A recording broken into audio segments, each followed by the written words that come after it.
Hello, hello, hello, and welcome to Emotional Response. This is Life Coaching with Inc. Hello, February is my anniversary month. It's been a full year that I have been running this podcast under my brand, and I'm excited. I'm excited that I've been reaching thousands of people, connecting with people, encouraging people, people encouraging me, and I've liked to give thanks. Usually I do a recording on Tuesday, but I had to have it rescheduled. So today is the day, and we have a special guest, Mr. Rob Howze, that will be partaking some truths with us today. I'm excited for what's to come this coming year on this podcast, Emotional Response, and I hope you are too. And without further ado, we would like to introduce Mr. Rob Howze. Hello. So without further ado, Mr. Rob Howze. Mr. Rob Howze. Yes, ma'am. How are you? Getting you. I'd like to first thank you for giving me the honor to just have you on my podcast. Little old me having someone with your expertise come and speak is an honor. Well, let me tell you something. That's an honor that you would say that. And I think that, we walk around with gratitude and really appreciate each other. But not only do we make people feel good, but we become better ourselves. So you just got better. Yeah. Thank you. So, we're gonna basically, I'm gonna just let you impart truths to my listeners about what we discussed. So, and then I'll throw in my questions, as I feel, that I, it's open for a question. But I'm gonna allow you to educate me and others. That's good. Let's do it. Okay. So today's topic you wanted to share, Mr. Howze? Yes, ma'am. Okay. You had the floor. Okay. All right. Let's make sure I'm clear. So, while we talking about serving, I know we had a couple of discussions about what we were going to share. What was the main thing we wanted to share? What do we want people to walk away with? Mainly serving in your relationships and serving at work, and relationships. Yes. So yeah, that's good. So just serving, period. It's interesting. The greatest gift we have is our service to others. I know that's been said by Martin Luther King, Gandhi. All the greatest servants have said it. And the reason why we remember them, the reason why they have birthdays that we get off of work for, because their servanthood was so powerful. And when you serve, what it actually does is how you opened up this conversation. You make other people feel good as well as yourself. So, I can go into a variety of examples of why and how, serving has brought tremendous value to me. I'll just start with my wife, the woman I've been together with for 18 years now. She was like, really doesn't feel like 18 years, but we know it's 18 years because it's been 18 years. But it's amazing the different things, the transformations of our relationship, and how both of us came to the same place at the same time when we learned that we had to serve each other first.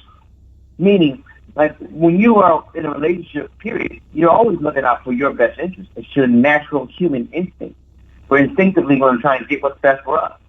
But in a relationship, if you do that, what that does is it sucks the oxygen out of the life of the relationship.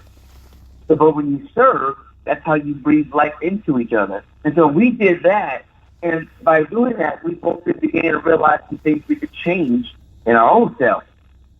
See, because when you serve, that opens up what's called gratitude. And your gratitude determines your attitude, which determines your altitude, honestly. And so when you are flying like high and above and feeling good, you can see a whole lot of stuff you couldn't see before. You know what I mean? Right. That's awesome. So y'all reached the same point at the same time? Like we didn't grab the pole at the same time, but, we was reaching, and eventually we got there together. I got there probably a little faster just because I just immersed myself in the spirit and connection. I was a pastor for 10 years, and I have this really good connection with God. Being shot when I was younger, a whole lot of things happened to me that allowed me to just have a quick connection when I need it. And when you do that, you do that. I was going to explain what happens. It's an amazing connection. But anyway, we were still reaching at the same time, recognizing at the same time, and growing together. So yeah, it was beautiful. Oh, that's awesome. That's awesome. Now, you shared that because of your knowledge of God, you was able to understand, so you was more open, would you say? You said you was... Yeah, absolutely. Absolutely. That's the exact word that I would use if I said it again. And that's what it boils down to, being open. When you're open, you're available. When you're available, that's an opportunity shows up and you can collect it. You know what I'm saying? Right. Now, I know a lot of our listeners are listening, and they think of serving, and they're like, how does that look in tangible forms, like when it comes to serving? Is it a matter of listening or actions, or like what are the beginning steps? Because I know ego is a monster.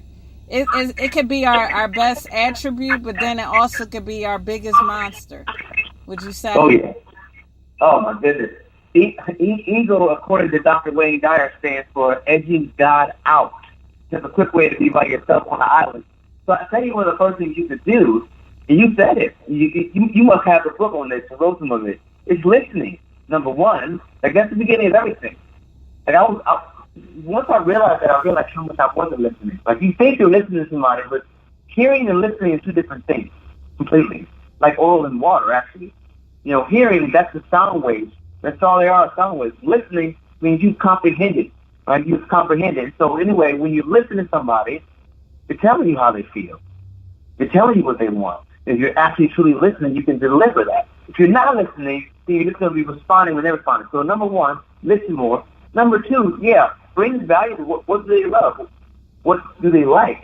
Especially when you're talking about your significant other. I could care less about cards and flowers, like 0%. 0%. You bring me cards and flowers, I'll say thank you, but it doesn't mean anything to me. My wife, it means the world.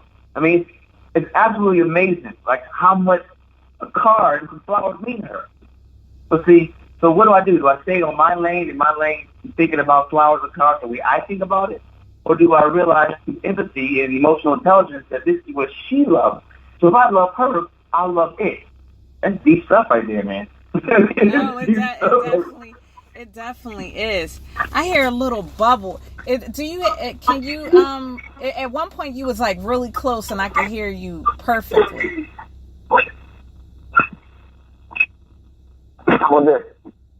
Yeah, great. So, okay. When you was talking, it made me think that before we can even understand each other's love language, we would have to understand the concept of serving. Would you say? Is that true? Yeah. Or what's your thoughts?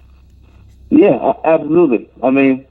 Because understanding each other's love language means that, number one, you're listening, which we said that's one of the main attributes, And there's no way to be able to fulfill that love language if you're not going to serve. If you're only about you, like if you're only about what you can get, you're going to get all you can get, right? And which is going to eventually be not enough. But if you're about giving, we're talking about serving and bringing value to people, making them happy on purpose, deliberately, intentionally thinking about people. And that's not just with your significant other, that's with people in general. Like, who have you served today? If you just make it your goal to serve one person a day, deliberately, it'll be like you put money in your bank account. You didn't even know what's happening. Because relationship capital is the most powerful currency on the planet anyway. So that's the math on it, Right. That's crazy you say that, because we're moving in such a digital world that it has really pulled us away from relationships. And it has almost made us believe that relationships is not that important. We are in the AI world, artificial intelligence. Like, we love it. We love the speed. We love the power. We love it. But it does start to create a disconnect. It does, but you can also flip it and use technology to enhance relationships. It's really about the user. So now this comes back to, just educating people on the power of it. I know we slid off a topic, but you're right about that. And I think there's pros and cons of everything. We can really take some pros and run them, though.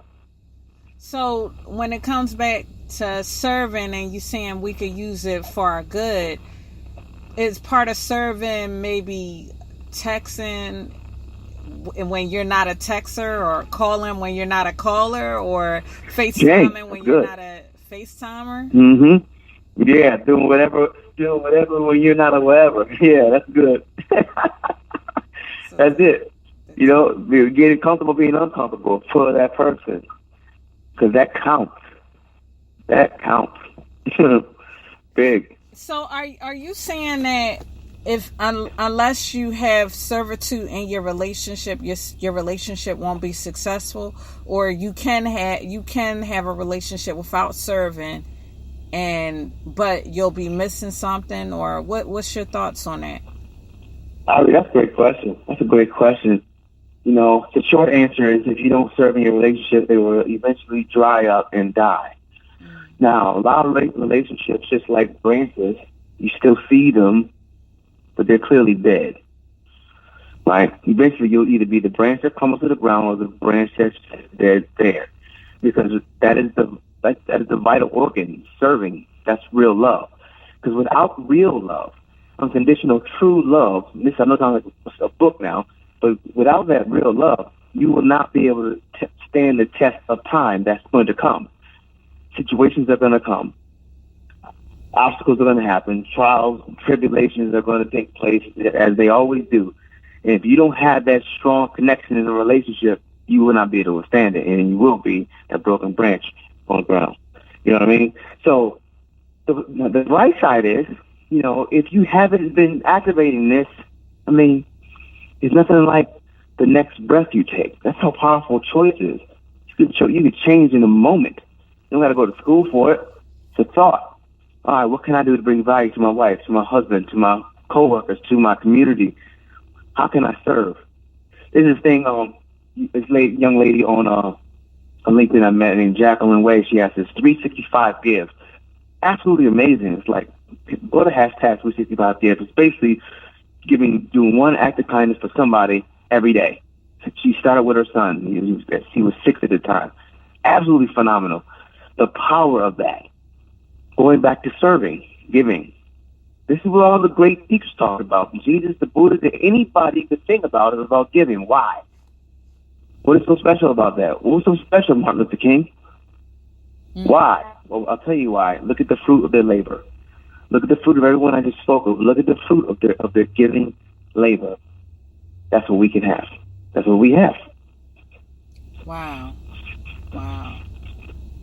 So it is beneficial to have serving in your relationship, and it's almost more fulfilling, you would say, because that's what I think of when you saying everything is you have a way more fulfilling.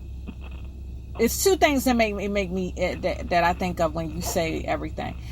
You have a more fulfilling relationship, and not just in your private life, but in your social and your professional life. But you also are able to step out of yourself, and we're so into us, especially in this selfie FaceTime world, like where it's just us. Now it's like you challenging us to step out of us. Yeah.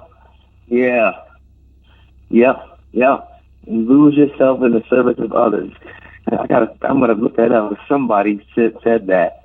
It was either Gandhi, it was Martin Luther King. And powerful. Yeah, that's it. That's the way to accelerate, enhance your relationships. That's the way to fix your relationships.